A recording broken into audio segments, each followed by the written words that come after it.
20-сында назад получаем, 20-го передаем на производство, 26-го обратно получаем. 20-сында передали.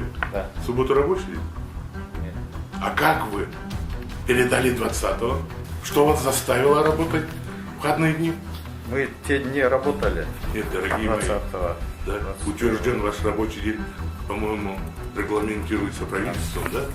На субботу 2318 түшүптүр.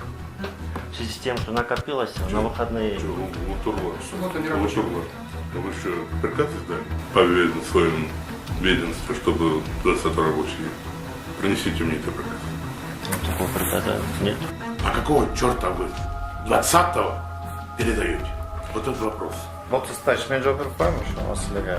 Мындай болгондо ошол кезде бизде сервер сынып калып, 16 күнү жаңы сервер коюп, Барекет сынып калсын. Барекет сынып калсын. Біз Эмне үчүн Бату картынын документи суббота күнү? 3000 паспорт келип атпайбы? без неурочное время нам пришлось работать Хорошо. суббота күнү. Курман Сапарбаевич, пожалуйста.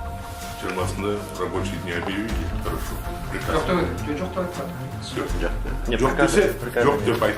Ана эми үчүн иштеди булар. Эми үчүн иштеди. Бир Батукай үчүн иштедиби?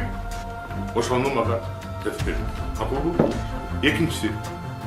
21 воскресенье экен. 22, 23, 24, 25, 26. Канча күндө даярдадык? Айтыңызчы. Канча күндө даярдадык? Получается 3 рабочих дня. 20-го передали, 21-й выходной, 22-й, 25-й, 26-го вторник. 22 марта.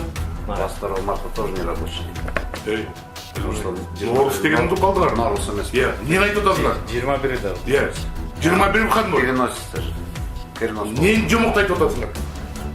Иә, 21 Наурыз. Значит, автоматически перенчу выходной год. Сіздер бір күнде даярдап отырсыңар.